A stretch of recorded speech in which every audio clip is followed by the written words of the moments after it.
Jadi kita hitung secara HPP, biaya operasional dan lain sebagainya. Maka kita coba buka lagi nih di Bantulan yang sisi barat Hangzhou itu. lalu lintas, ya, Iya. betul Ustaz. Yes. Gitu. Nah, alhamdulillah di situ sudah mulai bisa diterima. Oh, ternyata kebutuhan marketnya Jogja itu harus dengan harga yang spesial. Oh gitu. Gitu. Ya. Ya, alhamdulillah. Spesial itu waktu itu berapa waktu itu? Tahun 2014 itu. 2014 itu kalau nggak salah ya, Ustaz. Kalau nggak salah itu 6.000 kalau nggak salah. 6.000 ya? 500 atau 6.000. Jadi sudah satu paket itu. Nasi, es teh sama saya. Masya Allah. Masih mendapati harga spesial gitu ya. Sekarang pun masih spesial Ustaz. Sekarang kan di 9.000. Memang kalau Jogja ini seperti nama kotanya, yang paling spesial di antara kota-kota yang lain. Istimewa. Iya. Apalagi ini insya Allah nanti di bulan Ramadan kita ada paket khusus, yaitu paket takjil. Ini yang selalu dinanti-nanti khususnya warga Jogja, karena harga kita berikan spesial khusus di Jogja. Mulai dari 8.500 sudah satu set makan minum nasi. Ya, insya Allah. Saya termasuk mendapatkan manfaatnya kalau ke masjid-masjid itu. Amin Ustaz.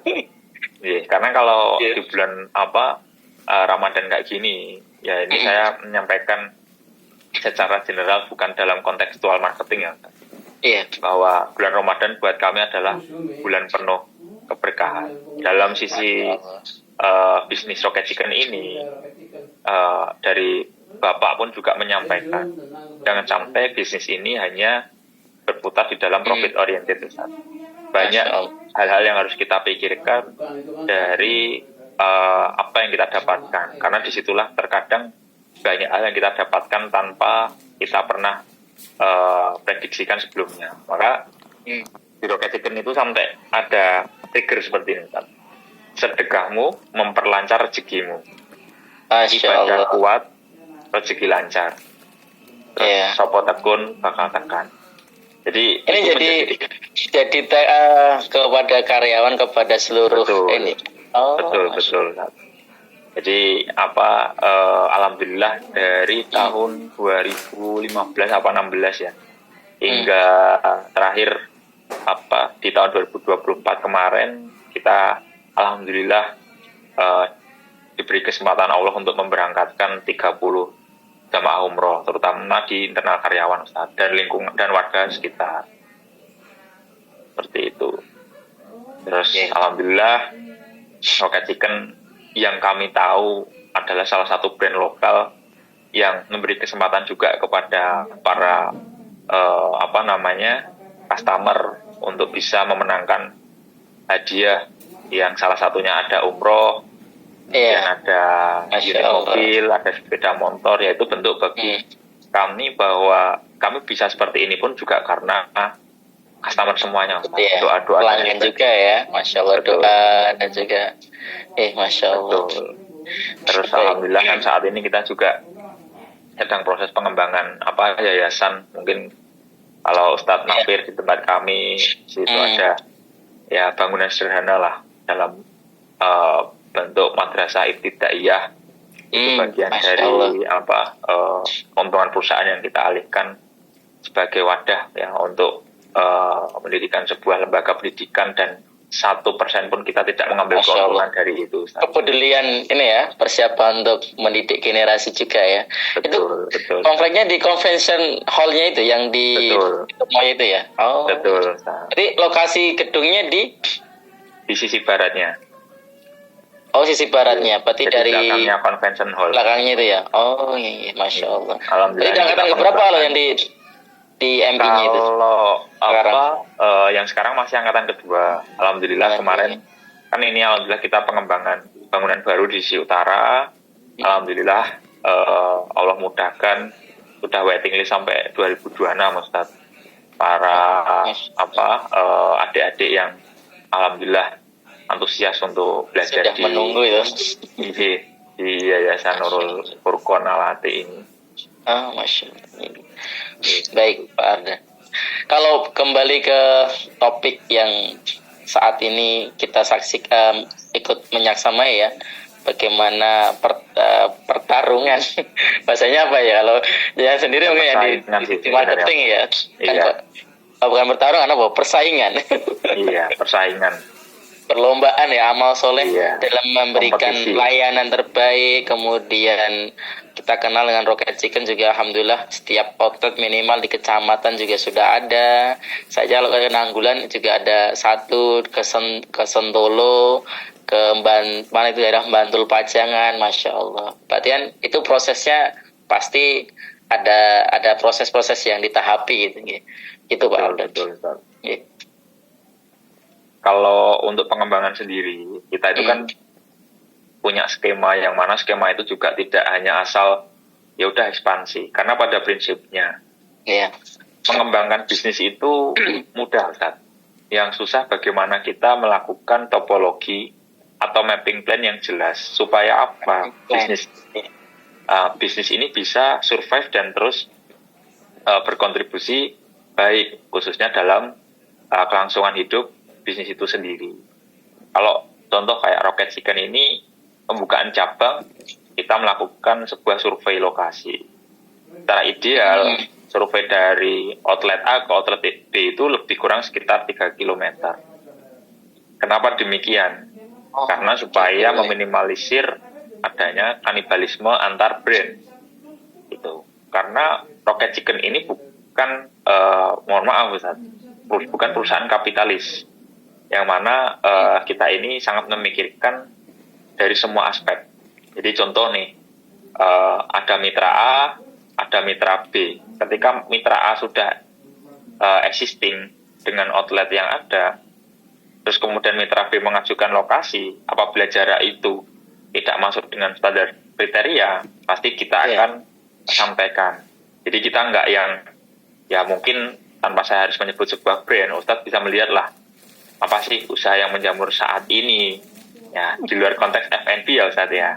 Jadi bahkan seperti di Jalan Sido Arum, Sido Moyo, Godean, adalah brand yang jaraknya cuma berapa itu, tapi sangat banyak sekali. Memang secara branding lebih terlihat besar mereka, tapi sebenarnya secara kesehatan dalam kontekstual bisnis, ya banyak mitra-mitra kita yang akhirnya lepas dengan brand tersebut. Ya karena memang secara prestisiusnya dapat, tapi tidak dengan hasilnya. Nah, kami nggak mau terjumus di situ, Ustaz, bahwa komitmen dalam hal ini adalah kita harus grow together, kita harus tumbuh bersama. Jadi ketika kita melakukan survei lokasi, kita memperhatikan jarak, kita memperhatikan keramaian dari jam-jam tertentu. Itu semua kita bilang bentuk ikhtiar kita sebagai seorang manusia dalam berusaha. Kemudian ketika tempat itu dirasa prospek, punya nilai yang potensial, ya kita akan melakukan komunikasi terhadap pemilik ruko apabila itu dalam bentuk ruko. Rata-rata memang Rocket Chicken ini kita sewa ruko ya, Ustadz ya, karena bagian dari minor resiko daripada kita mendirikan dalam bentuk tanah, bangunan dan lain sebagainya. Kecuali memang itu milik sendiri atau memang potensial sekali untuk dipatenkan.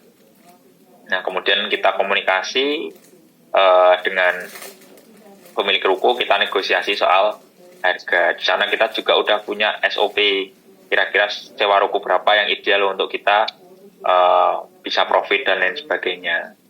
Kemudian kita layouting, kemudian kita atur sesuai dengan kebutuhan.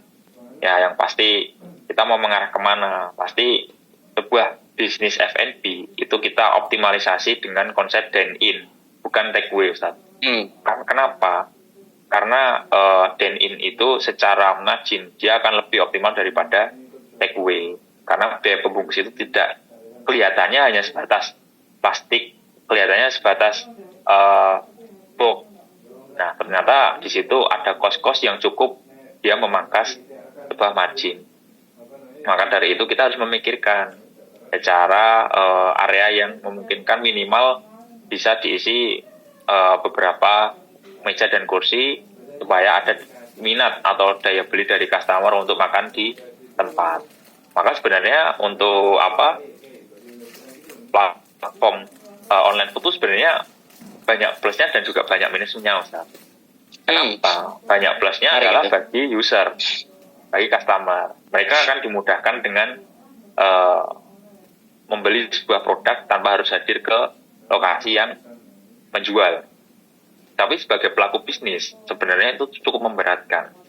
Karena terkadang tidak bisa dipungkiri, bagian dari online food itu kan dipayungi sama, ya mohon maaf, bukan kami mendiskriminasi atau apapun, kita tidak tahu apakah mereka itu survive hanya ingin mengejar profit oriented atau bagaimana, kita nggak ngerti. Jadi terkadang mereka memberikan komisi yang cukup besar, bahkan melakukan promo tanpa konfirmasi ke merchant dan beresiko mengambil margin yang ada di semestinya kita dapat gitu. Jadi hal-hal seperti ini memang menjadi concern buat kami sebagai pelaku bisnis. Bahkan pun sebagai seorang driver, banyak yang mengeluhkan dengan pola yang semakin kesini semakin kecil apa yang mereka dapatkan. Ya begitulah konsep dari perusahaan multinasional yang notabene profitabilitas itu menjadi sebuah prioritas. Nah, maka dari itu ya alhamdulillah sejauh ini Rocket Chicken masih bisa diterima karena memang secara segmented kita juga udah tekankan dari awal, kita harus menengah ke bawah. Kenapa? Karena pada prinsipnya kita sampai menganalisa data. Ya, rata-rata ya orang Indonesia itu pengen makanan yang enak, yang murah, gitu. Nah, kalau itu nggak berlaku di Jogja atau semuanya juga? Kalau mayoritas secara mayoritas keseluruhan, tapi kalau di Jogja ini memang in case yang memang lain daripada yang lain, karena rata-rata customer kita itu memang diisi oleh anak-anak mahasiswa, Ustaz. Ya, kalau anak-anak mahasiswa ya pada umumnya mereka pelajar ya, wajar ya. Cari yang murah, cari yang enak, dan yang pastinya yang penting perut terisi kan gitu, Ustaz. Iya. Oke, Mas Arda, ini kalau sambil ada yang diskusi boleh sekali, Ustaz. Jadi malah biar nggak terlalu membosankan. Monggo kita diskusi aja. Ya, ini saya menyampaikan dari tidak hanya kami keperluan dari Sajadah sendiri ya. Kalau kami ingin, karena bisnis ini juga bagian dari membangun kita bisa berkonsolidasi, kita bisa saling terhubung, juga ingin belajar dengan yang lainnya juga. Artinya menjadi wadah, betul tadi sampaikan di awal, jadi wadah kebaikan untuk bersama. Jadi kalau dulu sebelum memang ngaji bisnis ini sempat kita bincang juga dengan Pak Farid dari Al Kausar Catering. Dia membahasakan sebagai kendaraan untuk menuju suatu tujuan, termasuk kita menuju ke surga, yaitu di dengan bisnis kita. Nah, ini Pak Arda, misalkan ini ada yang menyampaikan tentang pertanyaan ekspansi dari Rocket Chicken kan sangat cepat itu. Nah, bagaimana cara membuat cepat menyiapkan ekspansi itu? Wah, ini langsung ke arah dapatan ini intinya ini. Mohon izin menjawab. Gini. Kenapa Rocket Chicken ekspansinya bisa dikatakan masif? Karena memang para pendiri Rocket ini basically adalah dulu bagian dari timnya Pak Nurul, dari timnya Bapak. Nah, jadi Rocket Chicken ini besar diisi oleh orang-orang hebat, bukan orang-orang pinter, Ustaz. Nah, ini mungkin akan menjadi sebuah teka-teki. Kok bisa? Karena orang hebat itu secara mentalitas atau durability-nya dia itu lebih proper daripada orang pintar. Kenapa? Karena orang pintar itu terlalu banyak hitungan dan pertimbangan. Salah satunya adalah mitra roket, yang basically orang-orang berpendidikan tinggi, yang penuh dengan hitungan dan lain sebagainya, pasti menanyakan banyak hal. Ini nanti BEP-nya kapan? Ini bagaimana? Jalan berarti. Itu iya. Nah, ketika kita bicara tentang bisnis seperti itu, apakah salah? Tidak. Tapi akan sulit untuk kita memulai. Nah, percaya atau tidak, rumah yang Ustadz mungkin pernah mampir di lingkungan kami tempo hari, 7 rumah yang ada di situ adalah rumah yang diberikan oleh Bapak ke para founder yang ikut membantu sejak awal. Dan tidak ada satupun di antara beliau-beliau itu yang lulus lebih daripada SMA, Ustaz. Semuanya lulus SMA. Kenapa? Karena dulu pertama kali Roket itu ekspansi, tapi belum semasif 2014 ke atas. Itu ya seperti Bapak kayak gitu masih ikut nukang di outlet untuk bantu tim renovasi, tidur di alas kardus dan lain sebagainya. Pertanyaan saya, mohon maaf. Sampai ikut di outlet juga ikut. Betul, Ustaz. Tapi mohon maaf, kalau orang pintar pasti sangat berpikir, Ustaz. Masa iya saya begini, harus begitu dan lain sebagainya. Dan kebetulan turun tangan ya. Betul. Dan alhamdulillah Bapak beserta tim membuktikan bahwa Rocket Chicken ini tanpa harus kita pintar bikin proposal, bikin apa dan lain sebagainya, ternyata kepercayaan menjadi nilai yang paling mahal di dalam manajemen kami, Ustaz. Bahkan ya ini hanya sekedar informasi tanpa maksud dan tendensi apapun. Satu orang mitra itu ada yang punya 50 outlet, Ustaz. Bayangkan betapa besar kepercayaan mitra ini kepada kami. 50 outlet, Masya Allah. Ya. Ada juga yang dulunya PNS udah golongan cukup tinggi, itu sampai akhirnya resign pensiun dini karena merasa penghasilan dari Roket sudah bisa mewakilkan untuk pensiun dini dan bisa menikmati masa tuanya. Bahkan ada juga yang dari awal ikut join di Roket, dari anaknya SD sampai kuliah dan lulus pun juga karena alhamdulillah bermitra dengan Rocket Chicken. Tapi pada prinsipnya bisnis tidak melulu pada keuntungan ya Ustaz. Pasti ada juga yang mengalami kerugian. Tapi alhamdulillah ya kerugian tersebut juga pasti kita antisipasi, dan apabila terjadi seperti itu bagian dari konsekuensi yang kita perlu diskusi untuk mencari solusi. Jadi alhamdulillah Rocket Chicken itu ada tidak untuk kita, tidak untuk pribadi tapi untuk kebersamaan. Ya yang rugi ada, nanti kita cari solusi untuk relokasi atau bagaimana kita tetap bisa bertahan. Jadi secara garis besar kenapa kita bisa masif? Karena yang pertama, kita melihat opportunity dengan diisi orang-orang hebat yang secara garis besar tahu tentang mapping plan.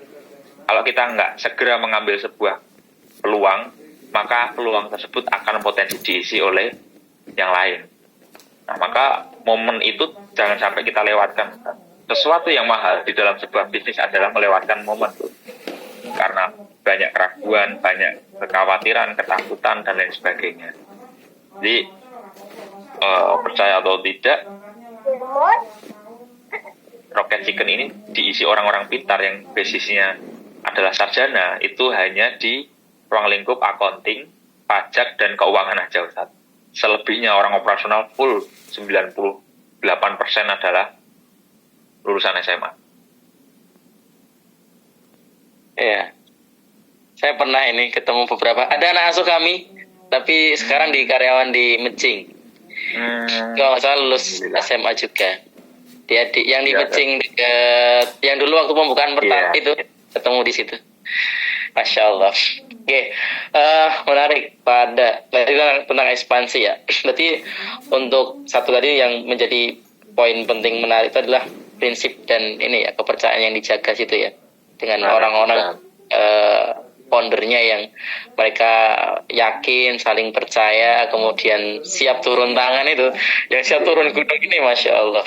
Betul. Tadi kalau menyambung dengan pertanyaan itu terkait standar kinerja dan kualitas yang tetap menjadi yang selalu dijaga di situ, berarti ada nilai-nilai apa itu yang dijaga oleh dari manajemen SDM? Iya, oke. Baik Ustaz, izin merespon. Jadi Rocket itu karena basicnya adalah memang orang-orang yang dulunya menjadi karyawan-karyawati di sebuah perusahaan yang berkutat juga di fried chicken, tentu sudah dibekali dengan materi dan ilmu-ilmu yang cukup banyak. Nah, ketika Bapak mendirikan Roket, otomatis dia sudah membekali atau punya pegangan untuk ini mau dibawa kemana ya, SOP-nya seperti apa ya. Nah, jadi SOP memang tidak langsung diterapkan dari awal, karena memang tidak bisa kita menyamakan langsung. Benar. Generasi boomer atau mohon maaf kita bisa bilang old school, terus kemudian ada generasi milenial, generasinya saya, kemudian ada generasi Z dan seterusnya. Itu memang pola pikirnya sangat berbeda sekali, Ustaz. Kalau generasi boomer ini generasi yang apa-apa yang penting semuanya jalan dulu, nanti sambil jalan baru kita evaluasi. Ini menjadi sebuah sesuatu hal yang baik, namun tidak sepenuhnya baik. Ya, karena kalau dari sisi saya secara subjektif, saya mengikuti beberapa kegiatan atau kelas FNB di luar daripada pekerjaan saya, ternyata korelasinya sangat besar sekali bahwa sekarang semua bisnis itu bisa dipelajari, Ustaz.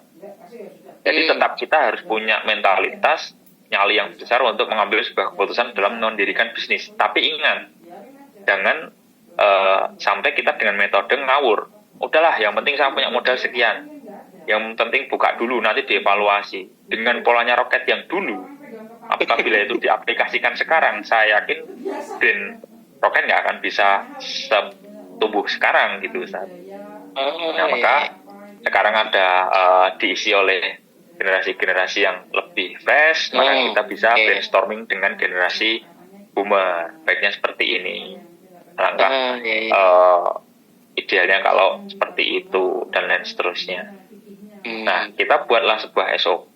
SOP pada umumnya dibuat dengan konteks tertulis. Tapi sekarang Gen Z itu tipe karakter people yang nggak mau belajar membaca. Benar, Ustaz. Maunya apa simple, yang instan.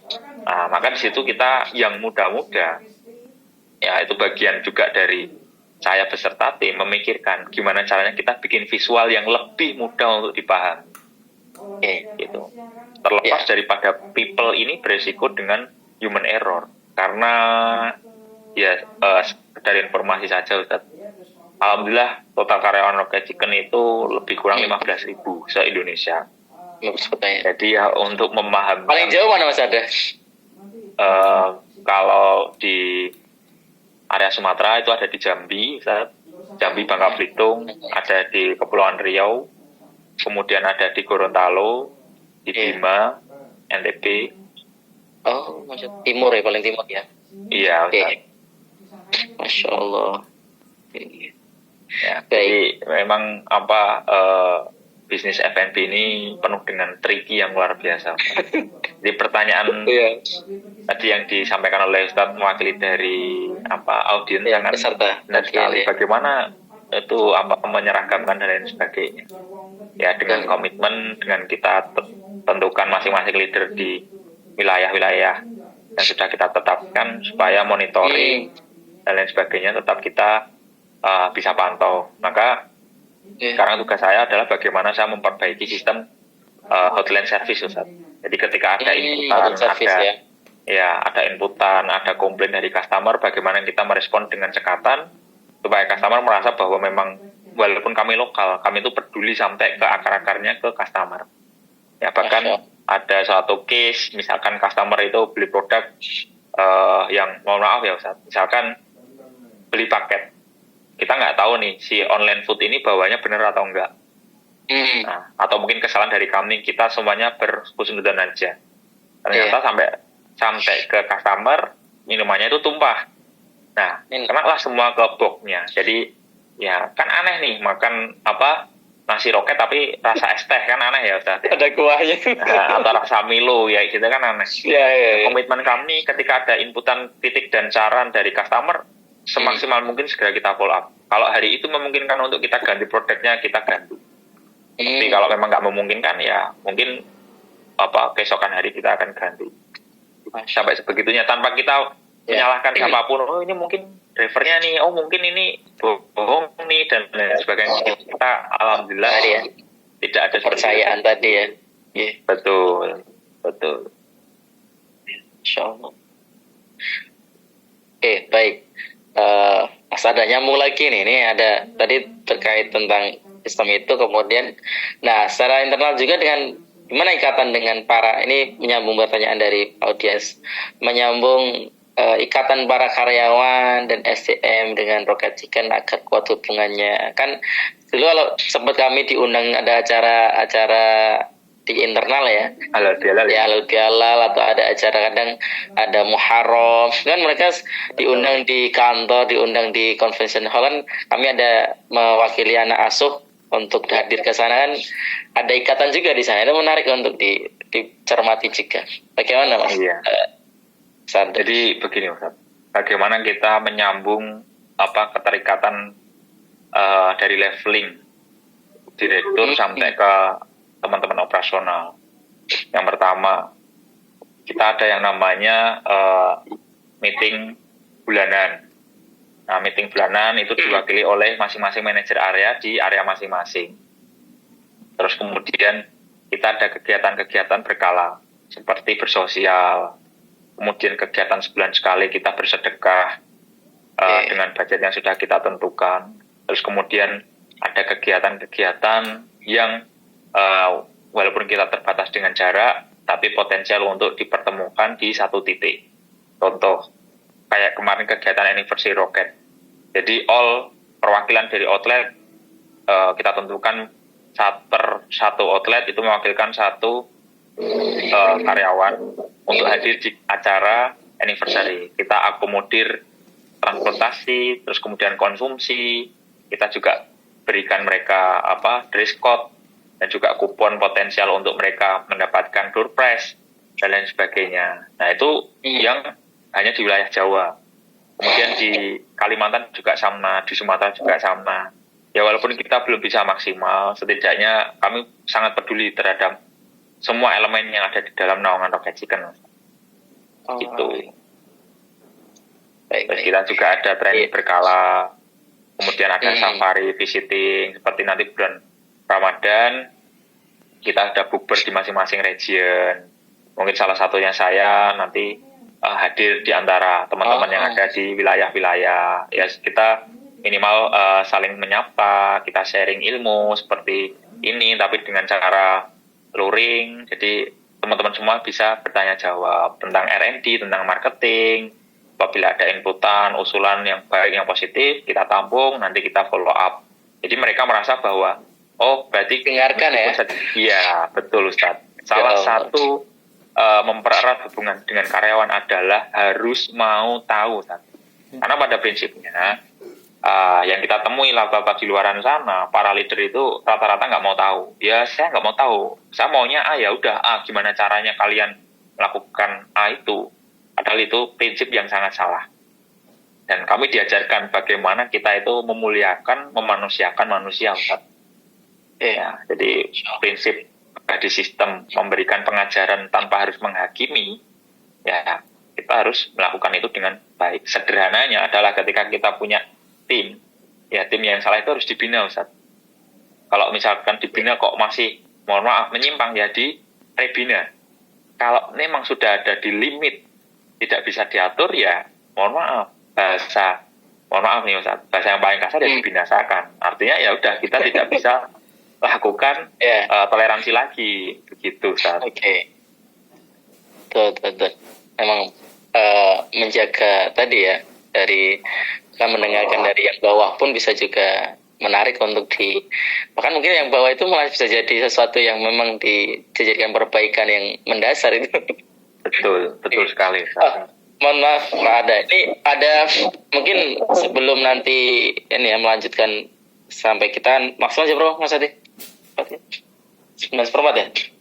Ya. Mungkin ada yang menyampaikan langsung pertanyaan, boleh Mas Ada? Kalau Boleh, ada yang ingin boleh. bertanya dari Monggo. audiens, silakan yang mau raise hand. Ada yang ingin bertanya langsung, kami berikan kesempatan. Boleh di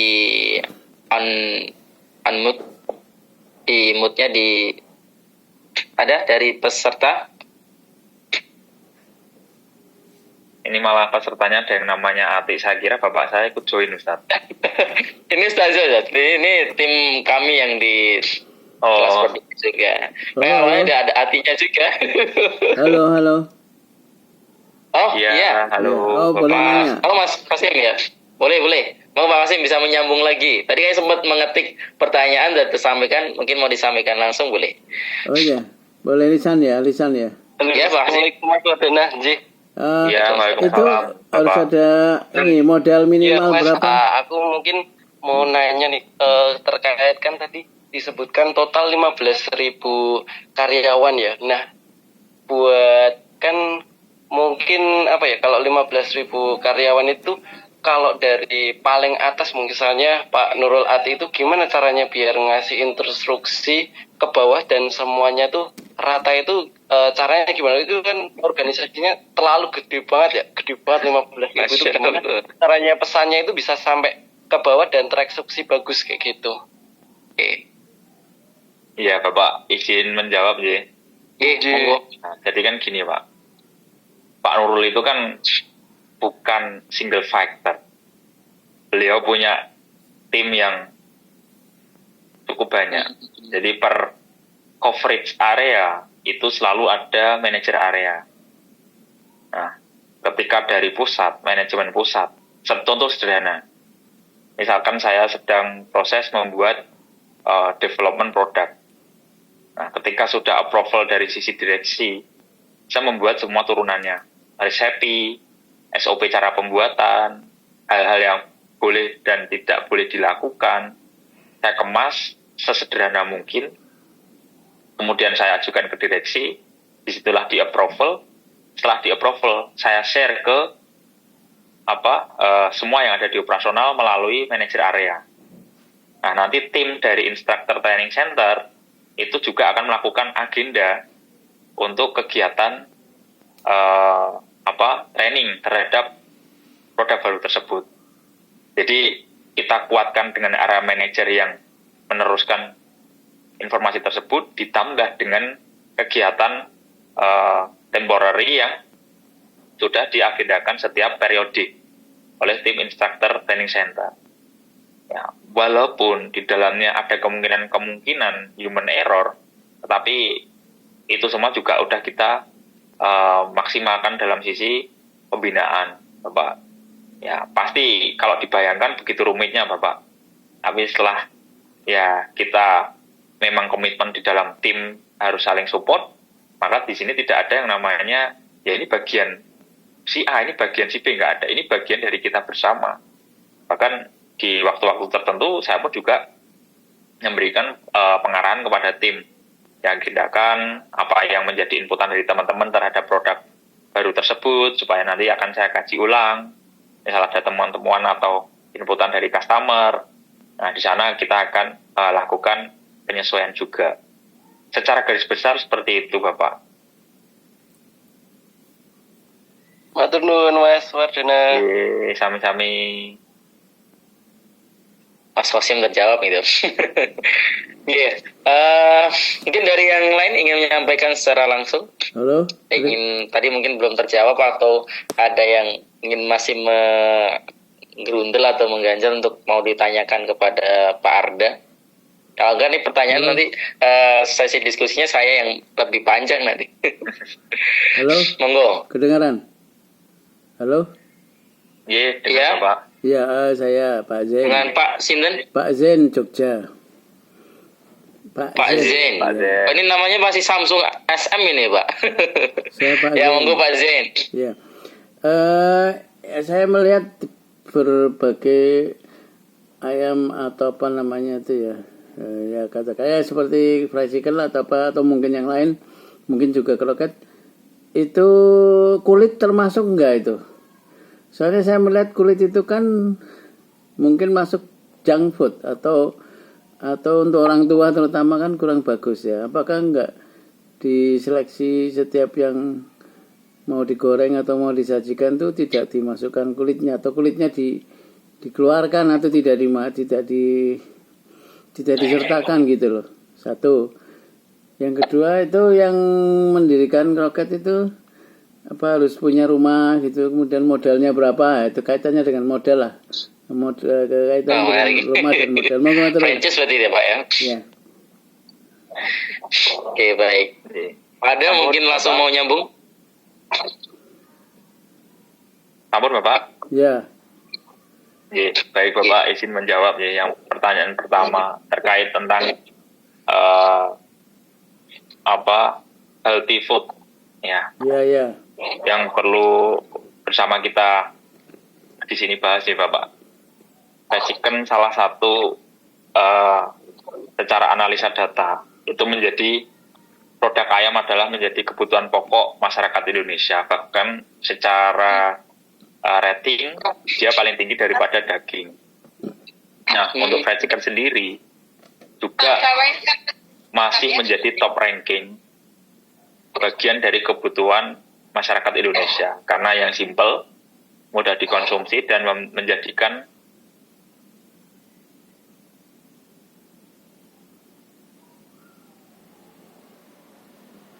Yuk kamu tuh.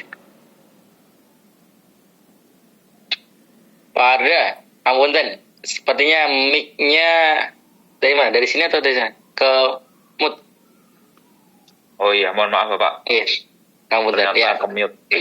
Nah, jadi mohon izin saya ulangi kembali bahwa fried chicken ini tidak akan pernah bisa lepas dari masyarakat Indonesia, dari level yang paling bawah sampai yang level paling atas, dari level yang gerobakan sampai gerai-gerai yang besar di setiap kota.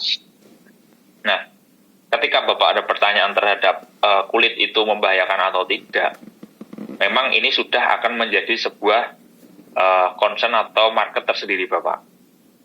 Justru malah banyak sekali inputan kepada kami, kapan rocket chicken ada skin crispy-nya? Wah, ini malah pertanyaan yang menjadi sebuah PR buat saya, terutama di bagian R&D. Karena tidak memungkinkan apabila kita menghilangkan kulit dari bagian ayam, karena itu justru akan menimbulkan persepsi yang buruk dari customer. Dianggapnya ayam yang diproduksi hingga disajikan bukan ayam yang fresh. Karena ayam yang fresh, dia itu akan terikat dengan kulit yang mana apabila kulit itu dilepas, kondisi ayam akan juga cenderung cepat rusak atau cenderung akan menjadi sebuah waste. Nah, itu akan beresiko ketika kita sajikan. Tapi lain cerita, kalau memang kita konteksnya fried chicken healthy, artinya fried chicken healthy itu yang pakainya minyak kelapa, terus kemudian memang kulit kita kupasin semua full pakai daging, terus mungkin ayamnya nanti kita semi dikukus atau bagaimana lah, itu memang sudah konteks marketnya berbeda Bapak. Tapi kalau pada umumnya ya kalau secara kesehatan saya juga tidak mengklaim bahwa fried chicken itu sehat dan lain sebagainya. Bahkan saya mengkonfirmasi fried chicken itu bagian dari junk food. Tapi bagaimanapun kita tidak bisa lepas dari itu Bapak. Bahkan saya sendiri kerja di rocket chicken, hampir minimal seminggu sekali saya pun makan rocket chicken. Ya nggak tahu, menurut saya itu bagian dari kebutuhan juga. Itu. Terus kemudian pertanyaan yang kedua dari Bapak, bagaimana sistem kerjasama atau bermitra dengan roket? Ya, untuk bermitra di roket, kami tidak memperbolehkan bahwa modal yang didapat itu dari modal pinjam bank atau mohon maaf hutang. Terus kemudian apabila daripada nama tersebut yang ada di kemitraan bagian dari modal rombongan, misalkan nih saya sama teman-teman saya mau buka kita iuran patungan bagi saham nantinya, yang kita akui hanya atas nama satu orang. Terus kemudian untuk permodalan sendiri itu lebih kurang 350 juta. lebih kurang. Itu di luar biaya sewa ruko, kalau rukonya sewa. Nah, selebihnya daripada itu, biaya itu sudah, pokoknya mitra itu tahu beres buka, dan nanti kita akan konfirmasi pembiayaan selama proses renovasi, kemudian pengadaan barang, dan lain sebagainya. Jadi pertanggungjawabannya, ya semuanya ada di situ yang akan kami lampirkan. Begitu, Bapak.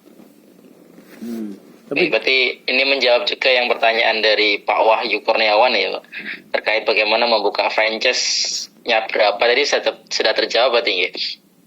Iya. Ya, berarti kalau misalkan Anda menghubungi langsung, berarti nanti ke region, ke wilayah, misalkan dia di Solo atau dia di Surabaya, itu ke region atau langsung ke Jogja itu Pak? Kan kantor utamanya di Jogja ya? Iya, Kalau Pak. kantor, itu bagaimana untuk prosedur terkait? Jadi kalau misalkan melalui saya pun bisa. Kalau secara umum memang menghubungi kontak terpusat di Jogja. Tapi tetap kembali lagi nanti kami akan informasikan ke bagian operasional, Ustaz. Jadi karena operasional yang akan melakukan survei, yang mana si manajer area ini yang handling di wilayah tersebut, kemudian nanti dilakukan survei, mapping plan area. Kalau ternyata itu potensial, ya pasti akan kita tindak lanjuti itu. Masya Allah. kalau gambaran Baik. umumnya, Pertanyaan yang nanti dari para audien, bagaimana membuka dari kemitraan dengan Rocket Chicken itu kan, Masya Allah. Baik, selain dari internal ya, dan bagaimana jejak pengembangan Rocket Chicken. Mohon maaf, ini ada satu pertanyaan yang tadi terlewat terkait standar dan cara Rocket Chicken dalam memulai mengembangkan bisnis. Tadi sempat disinggung mungkin ya. Mungkin singkat dari Pak Arda boleh? Ya, baik Ustaz. Jadi untuk standarisasi dan sudah kami sampaikan, ya kita karena background dari founder adalah memang bergelut di bidang fried chicken, ya sebelumnya cukup berpengalaman di salah satu fried chicken besar juga. Jadi pengalaman-pengalaman tersebut dibawalah di brand Rocket Chicken ini sebagai dasar untuk mengembangkan sebuah unit usaha, yaitu dengan SOP, standar operasional prosedur, yang kita buat, yang kita sampaikan dan kita lakukan training berkala di operasional, sehingga teman-teman di operasional, di store khususnya, mereka merasa sudah mendapatkan bekal untuk teman-teman itu melakukan aktivitas sehari-hari, terutama dalam memproduksi hingga menyajikan produk yang sampai ke customer. Nah, lebih begitu Ustaz, garis besarnya. Mohon maaf Ustaz, voice-nya silent. halo. Gantian ini, matur suwun. Ini ada pertanyaan tadi yang mau bertanya, Rizhan. Pak Aryo dulu. Pak Aryo mungkin masih bisa tersambung, mau menyampaikan langsung.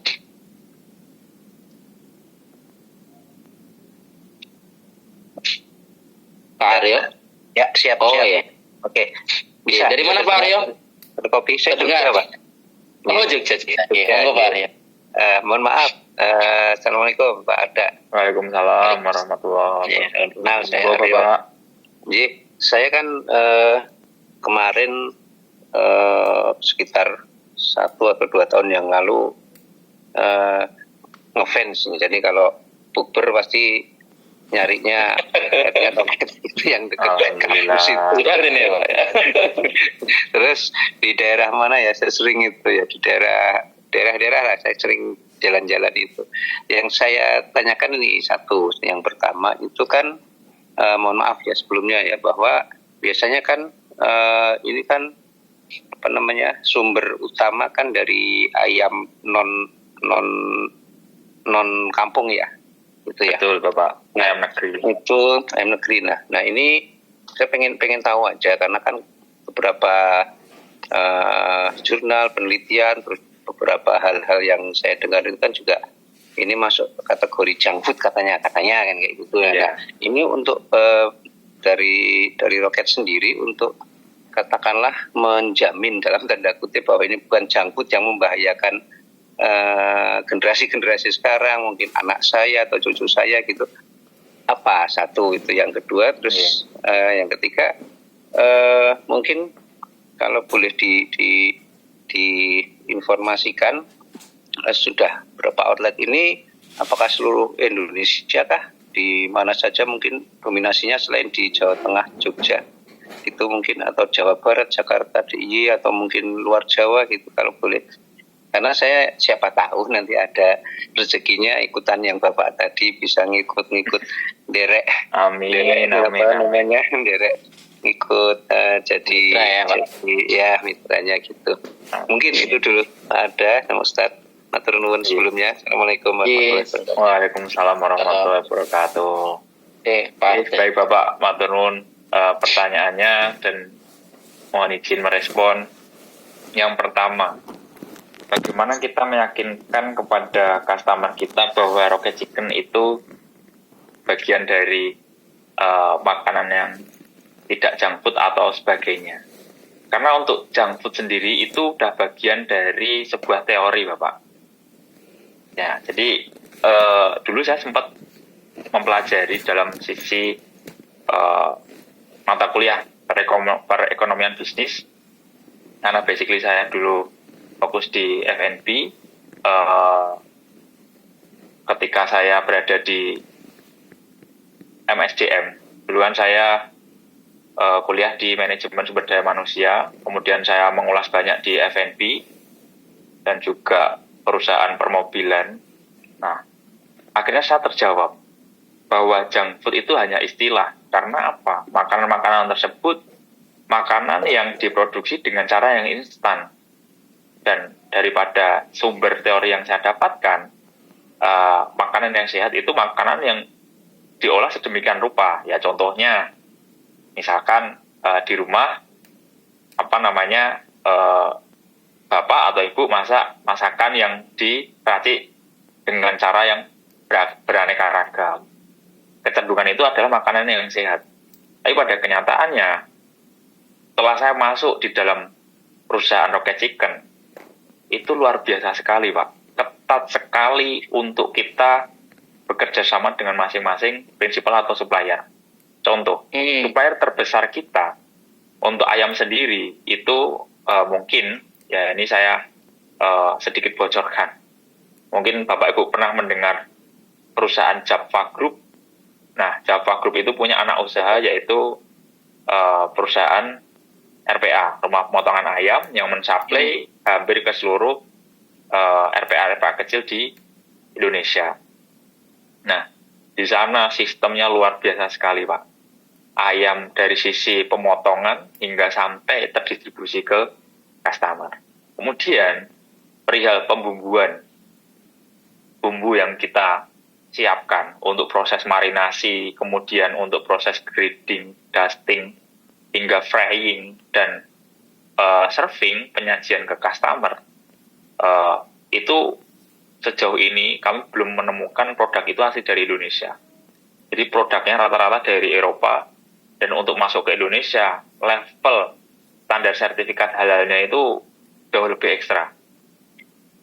Ya, jadi untuk memastikan bahwa memang produk itu tuh aman dikonsumsi di dalam negeri. Jadi sejauh ini untuk meluruskan tentang junk food sendiri cukup sulit, karena itu sudah menjadi tendensi atau sudut pandang yang sejauh ini dinilai oleh masyarakat kita pada umumnya. Terus kemudian menjawab pertanyaan dari Bapak, Rocket Chicken itu sekarang jumlahnya berapa? Alhamdulillah per 25 Februari jumlah outlet Rocket Chicken sudah di 1489 cabang, Bapak, se-Indonesia. Yang notabene 489, Pak Ustaz. Masya Allah, hampir 900, dikit lagi. Amin, amin. Ya, jadi untuk di Jawa sendiri, dari Jawa Timur, Jawa Tengah, kemudian sebagian di Jawa Barat, Rocket Chicken sudah cukup padat. Mohon doanya Bapak, insya Allah Rocket akan ekspansi ke kota besar dengan konsep yang lebih middle up. Middle up. Iya, karena segmented market. Kita melihat marketnya di kota-kota besar yang Kota kita besar pelajari, ya. Iya. Mereka membutuhkan venue yang lebih menarik, yang lebih eye-catching, secara performance-nya juga lebih mempunyai added value. Nah, maka nantinya kita akan fokus ke kota besar dengan skema yang lebih daripada yang sekarang. Ya. Insya Allah mengalahkan yang si itu sama yang itunya. Iya. Dari view lokal insya Allah untuk mengalahkan yang itu. Betul. Nah, untuk yang di luar Jawa sendiri, alhamdulillah kita di Kalimantan juga sudah penuh, Pak. Dari Masya Allah. Kalimantan Selatan, Kalimantan Barat, Kaltara, itu, terus kemudian di Sumatera, khususnya di Palembang, kita juga sudah cukup padat, di Lampung, Jambi, Bangka Belitung, di Batam, Riau, kemudian di Sulawesi Tengah, Sulawesi Tenggara, terus kemudian di NTT, NTB, alhamdulillah di sana sudah ada rocket chicken, Bapak. Mas Ada mau menyela bentar. Kalau di Jogja udah ada, di tiap kecamatan berarti sudah ada. Alhamdulillah kalau Jogja sejauh ini memang sudah cukup penuh sih, Pak. Kita sudah plus kemitraan kalau di Jogja. Karena kita itu kan memikirkan tentang moralitas, Pak. Jadi nggak bisa kalau bisnis itu yang kalau itu udah urusan user ya, itu kita nggak bisa. Walaupun bagian dari salah satu konsekuensi bisnis adalah merugi. Itu, Pak. Nah, jadi kami berusaha untuk tidak merasa di atas angin, sehingga kita lupa bahwa kita punya tanggung jawab moral terhadap mitra-mitra kita, maka kita batasi dengan aturan-aturan yang sudah kita tentukan. Gitu. Sudah penuh ya? Iya. Ini kalau Sulawesi Selatan, ada tanya dari Pak Arya tadi, menyambung, sudah ada? Sulsel? Untuk Sulsel, kita memang ekspansi yang baru berjalan lebih kurang 1 tahun ini, itu kita memang masih fokus malah di daerah-daerah, Pak. Memang kita belum di Sulsel, karena di sana itu secara gengsi cukup tinggi tingkat prestisius customer, sehingga kita coba untuk menjajaki yang di daerah terlebih dahulu. Kenapa? Dari sana kita bisa melihat potensial, apakah potensinya itu sejauh nantinya di kota besar Sulawesi Selatan atau bagaimana. Nah, itu sambil kita pelajari terlebih dulu. Ini saya izin pindah posisi karena laptopnya lowbat, saya lupa nggak ambil roll tadi. Siap, sambil persiapan. Masya Allah. Mungkin sekarang pukul 21.20. Kalau kita maksimal 9:30, memungkinkan Mas Arda? Monggo saja, Pak. Jadi kalau saya, selagi saya bisa berbagi insya Allah lah. Tadi ada Mas Hasim masih mau nyambung lagi? Tadi sebut desain. Mau nyambung lagi pertanyaan? Boleh, masih ada? Ada satu, Ustaz. Iya. Mas Ada, ini izin bertanya lagi. Ada satu ini, Ustaz. Kalau di R&D itu untuk sekarang itu kan mungkin jadi yang nentuin banget bisnisnya bertahan atau enggak, atau gagal atau berhasil, kan salah satunya itu yang kuncinya itu di R&D ya. Karena kalau apalagi udah ada 1.500 cabang itu, kalau salah sampai di R&D-nya itu bisa fail-nya itu dikali 1.500 kan. Nah, dan R&D kan kuat banget sama memanfaatkan momentum kan ya, kayak harus peka sama momentum apa yang sekarang harus ikutan, momentum apa yang diciptain kayak gitu. Nah, gimana caranya buat peka, buat peka, 2 gimana buat bisa eksekusi cepat kayak gitu, biar nggak keburu hilang momentumnya kan. Kalau momentum itu bisa jadi kan waktunya terbatas ya kayak gitu. Dengan baca momentum, terus gimana caranya biar momentumnya itu kita bisa dapat nggak yang kelewatan kayak gitu. Matur nuwun. Matur nuwun, Bapak, pertanyaannya.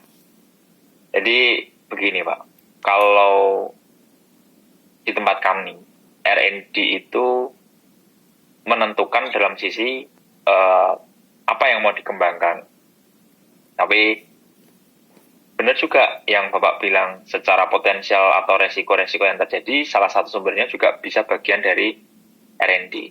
Maka di manajemen kami, di level direksi, itu sangat menjunjung tinggi kebersamaan. Tetap ruang lingkup tanggung jawab R&D ada di saya. Tapi sebelum itu semua nantinya bakal di-share ke operasional, maka selalu kami melibatkan direksi untuk berdiskusi, mempresentasikan apa yang dikembangkan, yang akan dikembangkan, sehingga bersama-sama kita menyerap, memfilterisasi mana yang perlu, mana yang tidak. Terus kemudian perihal, berarti R&D itu harus peka ya terhadap perubahan, terhadap sesuatu yang akan hadir dan lain sebagainya. Betul sekali, Pak. Tapi yang perlu kita ketahui bersama, bahwa konsep bisnis Rocket Chicken yang ekornya itu bisa dikatakan angkanya lebih daripada 100 cabang, itu tidak bisa serta-merta langsung ini ada momen kayak gini, kita harus kayak gini. Karena untuk memberikan pemaparan, memberikan pemahaman kepada people atau teman-teman operasional sebagai eksekutor, itu juga tidak mudah begitu saja, Pak. Jadi kita melihat momennya juga momen-momen yang untuk kita apakah memungkinkan atau tidak untuk mengejar. Yang pasti kita punya kalender activity dalam sisi kegiatan yearly atau tahunan untuk kita pastikan. Contoh sederhananya adalah pakai takjil. Nah, ini kan pasti selalu ada dan kita bisa pelajari kapan Ramadan itu akan hadir. Apa yang bisa kita keluarkan dengan harga terjangkau mungkin supaya siapapun orang itu bisa berbagi.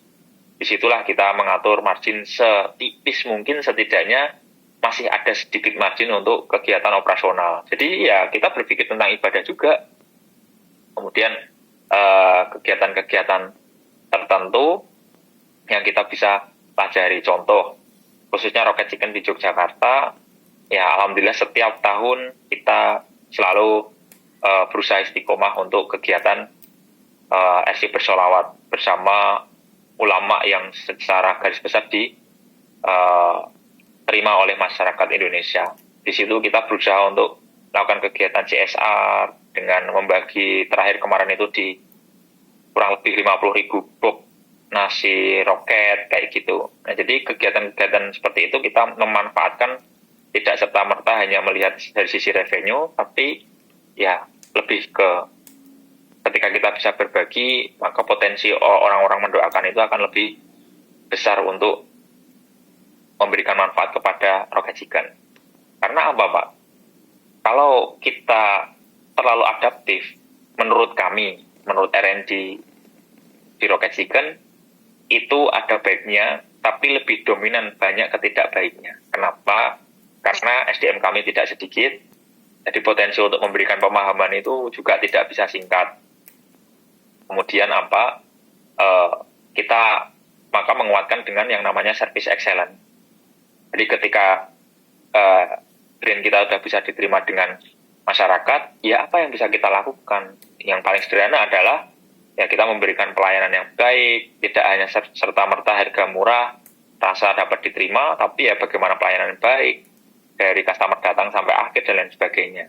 Ya makanya kami selalu berusaha untuk memberikan treatment ke karyawan-karyawan kita di operasional. Ingat bahwa gaji kita itu bukan dari manapun kecuali dari customer kita.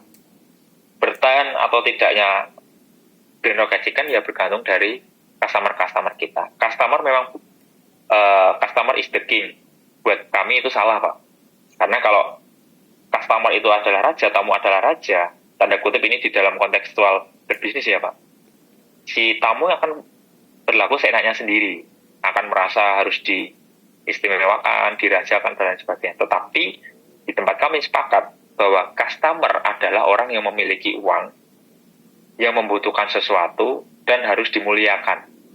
Dimuliakan itu bagaimana?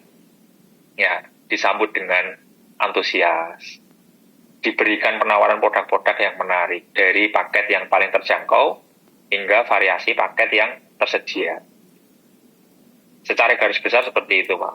Jadi saya secara pribadi juga mohon inputan dari Bapak Ibu sekalian yang hari ini bisa hadir dalam diskusi untuk memberikan masukan yang baik yang membangun buat Rocket Chicken khususnya supaya kami terus melakukan pembenahan di tempat kami.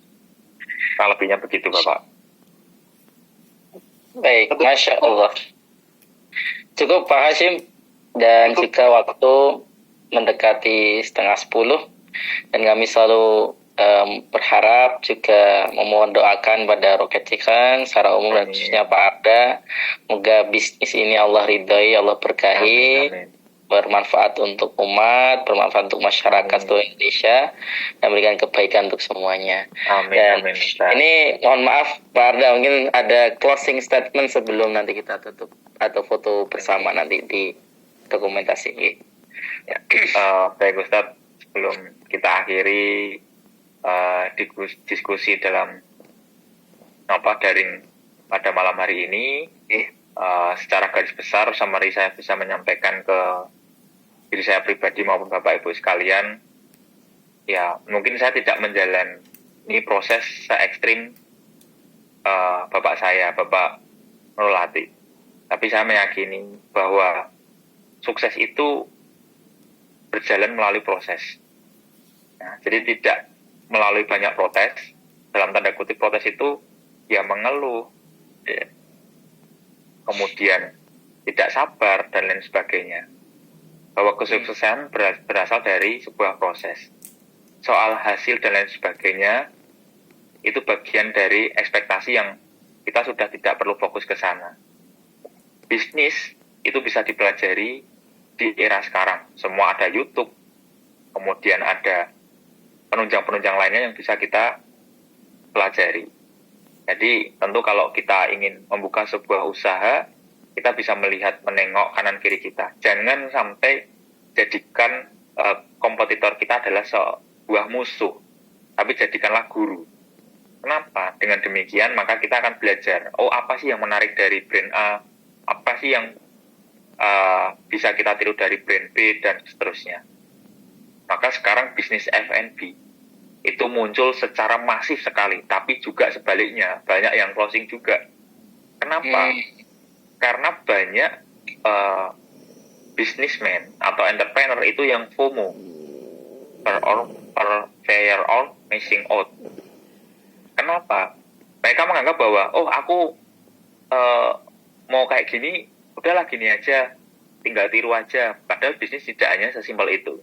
Mungkin Bapak Ibu pernah dengar yang namanya produk es kepal Milo. Pernah dengar produk kue Mamah ke Jogja, brand-brand artis. Sekarang mohon maaf, gimana kabarnya? Itu sekelas artis saja, ya pada akhirnya mereka tidak bisa survive. Karena apa? Mereka hanya mengandalkan popularitas. Padahal sebuah bisnis atau usaha tidak hanya berdasarkan dari itu. Itu bagian dari salah satu penunjang, tapi bukan menjadi sebuah prioritas atau kebutuhan pokok. Nah, yang paling penting adalah kebutuhan market, apa yang dibutuhkan market. Dan saya perlu sampaikan, Bapak Ibu tahu yang namanya brand mie gacoan. Mie gacoan itu jauh lebih ekstrim kesuksesannya. Dan saya akuin foundernya itu luar biasa. Kenapa? Karena foundernya walaupun basicnya memang sudah orang pinter, tapi luar biasa untuk terjun sampai ke akar-akarnya. Dan beliau mempelajari semuanya dari bawah yang menjadi kebutuhan. Contoh sederhana, pernah kita melihat mie gacuan itu punya parkiran yang kecil? Enggak. Itu bagian dari salah satu indikator ide dalam pengembangan bisnis, Bapak Ibu. Mereka punya standar. Ketika saya membangun sebuah brand gacuan, minimal parkiran saya 50% sama dengan bangunan yang saya buat. Ya, pasti ada bagian yang yakin. Karena mereka yakin. Ketika saya punya tempat yang oke, yang proper, walaupun produk saya biasa saja, tapi saya memiliki space yang cukup, ya saya yakin orang-orang di luar sana akan terjebak dan tersangkut di dalam tempat saya, tanda kutip mie gacuan. saya pun juga punya visi dan misi, ya mudah-mudahan Roket bisa berkembang sampai sejauh itu. Tetapi polanya harus dirubah, karena kan kalau Migacon itu konsepnya kan profit sharing dengan pemilik lahan. Kalau Roket kan sejauh ini belum sampai sejauh itu, gitu. Jadi close statementnya buat Bapak Ibu semuanya yang sudah punya usaha atau masih ada gambaran untuk berusaha, ya usaha itu bagian dari salah satu sunnah, karena baginda Rasul juga bagian dari seorang entrepreneur yang luar biasa. Ya mudah-mudahan kita selalu diberikan kesehatan, iman Islam yang terus istiqomah. Monggo nanti kapan ada waktu mungkin Ustadz bisa mengaturkan untuk kita bersilaturahmi. Bisa saya aturkan ke gubuk makan kami ada di Saudah. Monggo kita bisa lebih banyak berbincang dan berdiskusi di sana. Insyaallah, moga-moga Allah ijabahi insyaallah. Amin Ustaz. Iya, Masya Allah. Terima kasih Pak Arda atas waktunya. Boleh nanti setelah kita ini foto bersama ya Pak Arda ya. Monggo. Teman-teman yang ingin ikut, nanti kita share di grup juga. Kita tolong untuk di on cam kalau memungkinkan, yang belum nanti bisa menyesuaikan. Kita hitung ya. Monggo silakan disiapkan. Mana Mas Pan itu ya? Screenshot. Sudah siap? Ini mau nunggu Mas Panitia. Udah siap. Alhamdulillah. Dihitung ya. Sudah, Mas Adi? Berapa? Ketiga mundur. Ya. 3, 2, 1. Sambut. Cukup sekian untuk malam ini. Insyaallah Mas Arda, semoga Allah Ta'ala jaga semuanya, Pak Arda dan semua keluarga Rocket Chicken, khususnya Pak Nurwati. Semoga bisnis Rocket Chicken senantiasa Allah berkahi. Semoga Allah berikan ziyadatul khair fi kulli khair, bertambahnya kebaikan dan kebaikan, dan tentunya menjadi kendaraan yang insya Allah menjadi penghantar bertemu dengan rahmatnya Allah di surganya nanti dan berjumpa dengan baginda Rasulullah SAW. Mohon maaf atas segala kekurangan dari kami. Semoga kita juga dipertemukan, dirizkikan dengan bulan Ramadan yang penuh berkah. Yes, mari kita tutup bersama-sama dengan doa penutup majelis. Subhanakallahumma wa bihamdika, asyhadu an la ilaha illa anta, astaghfiruka wa atubu ilaik.